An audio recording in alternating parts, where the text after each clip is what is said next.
ആകാശങ്ങളുടെയും ഭൂമിയുടെയും ആധിപത്യം ഏതൊരുവനാണോ അവന്റെ ദൂതൻ. അവനല്ലാതെ ഒരു ദൈവവുമില്ല. അവൻ ജീവിപ്പിക്കുകയും മരിപ്പിക്കുകയും ചെയ്യുന്നു. അതിനാൽ നിങ്ങൾ അല്ലാഹുവിലും അവന്റെ ദൂതനിലും വിശ്വസിക്കുവിൻ. അതെ, അല്ലാഹുവിലും അവന്റെ വചനങ്ങളിലും വിശ്വസിക്കുന്ന അക്ഷരജ്ഞാനമില്ലാത്ത ആ പ്രവാചകനെ അദ്ദേഹത്തെ നിങ്ങൾ പിൻപറ്റുവിൻ. നിങ്ങൾക്ക് നേർമാർഗം പ്രാപിക്കാം. മൂസായുടെ ജനതയിൽ തന്നെ സത്യത്തിന്റെ അടിസ്ഥാനത്തിൽ മാർഗദർശനം ചെയ്യുകയും അതനുസരിച്ച് തന്നെ നീതി പാലിക്കുകയും ചെയ്യുന്ന ഒരു സമൂഹമുണ്ട്. അവരെ നാം 12 ഗോത്രങ്ങളായി അഥവാ സമൂഹങ്ങളായി പിരിച്ചു. മൂസായോട് അദ്ദേഹത്തിന്റെ ജനത കുടിനീർ ആവശ്യപ്പെട്ട സമയത്ത് നിന്റെ വടികൊണ്ട് ആ പാറക്കല്ലിൽ അടിക്കൂ എന്ന് അദ്ദേഹത്തിന് നാം ബോധനം നൽകി. അപ്പോൾ അതിൽ നിന്ന് 12 നീർച്ചാലുകൾ പൊട്ടി ഒഴുകി. ഓരോ വിഭാഗക്കാരും തങ്ങൾക്ക് കുടിക്കാനുള്ള സ്ഥലം മനസ്സിലാക്കി. നാം അവർക്ക് മേഘത്തണൽ നൽകുകയും മന്നായും കാടപ്പക്ഷികളും നാം അവർക്ക് ഇറക്കിക്കൊടുക്കുകയും ചെയ്തു.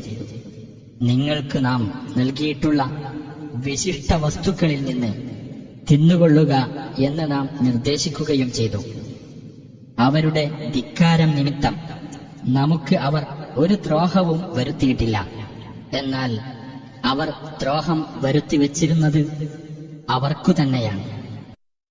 നിങ്ങൾ ഈ രാജ്യത്ത് താമസിക്കുകയും ഇവിടെ നിങ്ങൾക്ക് ഇഷ്ടമുള്ളയിടത്ത് നിന്ന് തിന്നുകയും ചെയ്തുകൊള്ളുക. നിങ്ങൾ പാപമോചനത്തിന് പ്രാർത്ഥിക്കുകയും തല കുനിച്ചുകൊണ്ട് പട്ടണവാതിൽ കടക്കുകയും ചെയ്യുക. എങ്കിൽ നിങ്ങളുടെ തെറ്റുകൾ നിങ്ങൾക്കു നാം പുറത്തു തരുന്നതാണ്. സൽക്കർമ്മകാരികൾക്ക് വഴിയെ നാം കൂടുതൽ കൊടുക്കുന്നതുമാണ് എന്ന് അവരോട് പറയപ്പെട്ട സന്ദർഭവും ഓർക്കുക.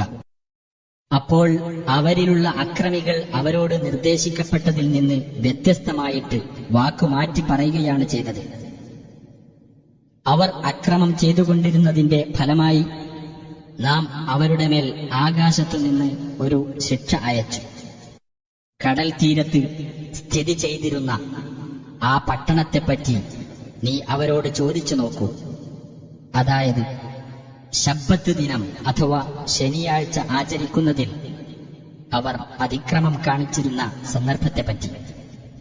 അവരുടെ ശബ്ബത്ത് ദിനത്തിൽ അവർക്ക് ആവശ്യമുള്ള മത്സ്യങ്ങൾ വെള്ളത്തിനു മീതെ തല കാണിച്ചുകൊണ്ട് അവരുടെ അടുത്തു വരികയും അവർക്ക് ശബ്ബത്ത് ആചരിക്കാനില്ലാത്ത ദിവസത്തിൽ അവരുടെ അടുത്ത് അവ വരാതിരിക്കുകയും ചെയ്തിരുന്ന സന്ദർഭം.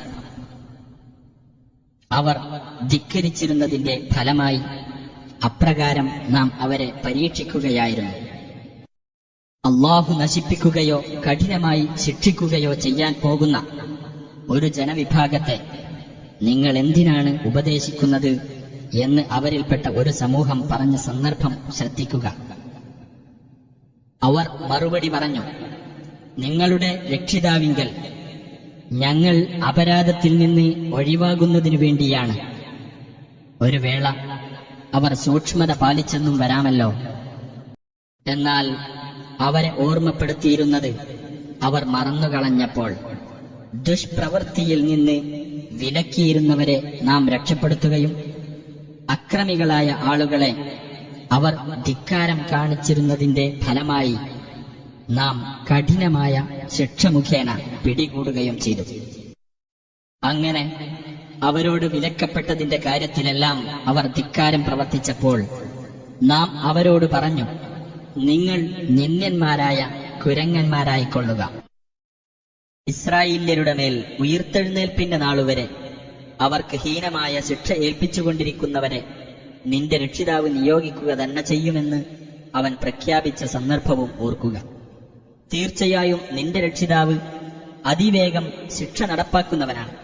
തീർച്ചയായും അവൻ ഏറെ പൊറുക്കുന്നവനും കരുണാനിധിയുമത്രേ. ഭൂമിയിൽ അവരെ നാം പല സമൂഹങ്ങളായി പിരിക്കുകയും ചെയ്തിരിക്കുന്നു. അവരുടെ കൂട്ടത്തിൽ സദ്വൃത്തരുണ്ട്, അതിന് താഴെയുള്ളവരും അവരിലുണ്ട്. അവർ മടങ്ങേണ്ടതിനായി നാം അവരെ നന്മകൾ കൊണ്ടും തിന്മകൾ കൊണ്ടും പരീക്ഷിക്കുകയുണ്ടായി. അനന്തരം അവർക്ക് ശേഷം അവരുടെ പിൻഗാമികളായി ഒരു തലമുറ രംഗത്തു വന്നു. അവർ വേദത്തിന്റെ അനന്തരാവകാശമെടുത്തു. ഈ നിസ്സാരമായ ലോകത്തിലെ വിഭവങ്ങളാണ് അവർ കൈപ്പറ്റുന്നത്. ഞങ്ങൾക്ക് അതൊക്കെ പുറത്തു കിട്ടുന്നതാണ് എന്ന് അവർ പറയുകയും ചെയ്യും. അത്തരത്തിലുള്ള മറ്റൊരു വിഭവം അവർക്ക് വന്നു കിട്ടുകയാണെങ്കിലും അവരത് സ്വീകരിച്ചേക്കും. അള്ളാഹുവെപ്പറ്റി സത്യമല്ലാതെ ഒന്നും അവർ പറയുകയില്ലെന്ന് വേദഗ്രന്ഥത്തിലൂടെ അവരോട് ഉറപ്പ് മേടിക്കപ്പെടുകയും അതിലുള്ളത് അവർ വായിച്ചു പഠിക്കുകയും ചെയ്തിട്ടില്ലേ? എന്നാൽ പരലോകമാണ് സൂക്ഷ്മത പാലിക്കുന്നവർക്ക് ഉത്തമമായിട്ടുള്ളത്. നിങ്ങൾ ചിന്തിച്ച് മനസ്സിലാക്കുന്നില്ലേ?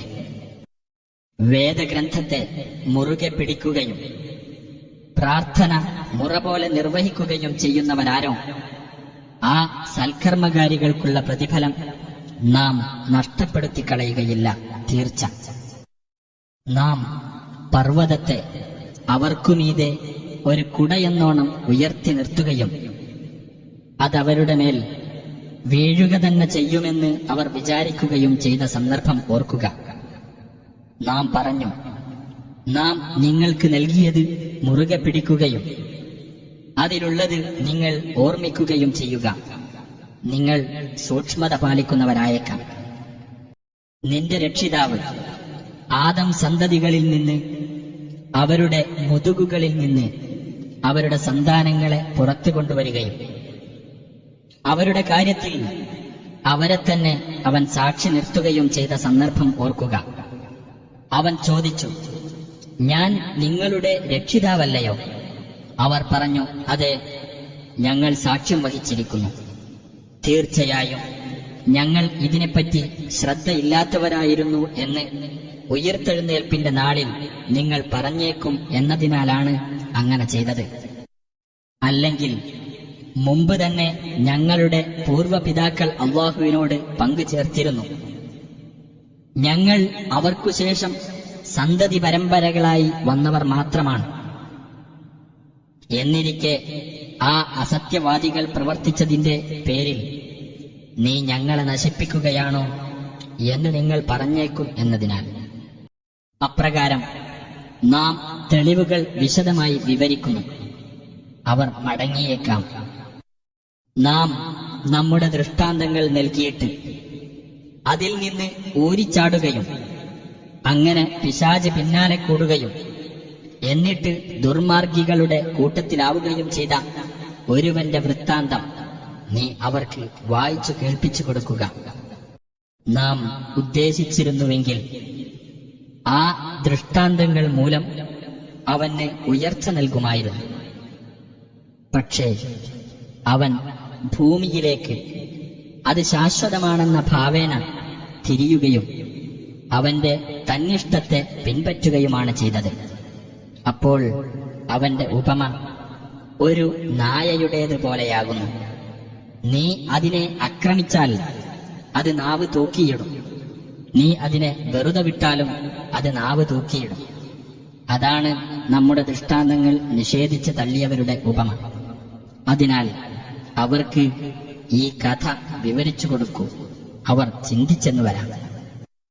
നമ്മുടെ ദൃഷ്ടാന്തങ്ങളെ നിഷേധിച്ച് തള്ളുകയും സ്വദേഹങ്ങൾക്ക് തന്നെ ദ്രോഹം വരുത്തിക്കൊണ്ടിരിക്കുകയും ചെയ്ത ആളുകളുടെ ഉപമ വളരെ ചീത്ത തന്നെ. അള്ളാഹു ഏതൊരാളെ നേർവഴിയിലാക്കുന്നുവോ അവനാണ് സന്മാർഗം പ്രാപിക്കുന്നവൻ. അവൻ ആരെ പിഴവിലാക്കുന്നുവോ അവരാണ് നഷ്ടം പറ്റിയവർ. ജിന്നുകളിൽ നിന്നും മനുഷ്യരിൽ നിന്നും ധാരാളം പേരെ നാം നരകത്തിന് വേണ്ടി സൃഷ്ടിച്ചിട്ടുണ്ട്. അവർക്ക് മനസ്സുകളുണ്ട്, അതുപയോഗിച്ച് അവർ കാര്യം ഗ്രഹിക്കുകയില്ല. അവർക്ക് കണ്ണുകളുണ്ട്, അതുപയോഗിച്ച് അവർ കണ്ടറിയുകയില്ല. അവർക്ക് കാതുകളുണ്ട്, അതുപയോഗിച്ച് അവർ കേട്ടു മനസ്സിലാക്കുകയില്ല. അവർ കാലികളെപ്പോലെയാകുന്നു. അല്ല, അവരാണ് കൂടുതൽ പിഴച്ചവർ. അവർ തന്നെയാണ് ശ്രദ്ധയില്ലാത്തവർ.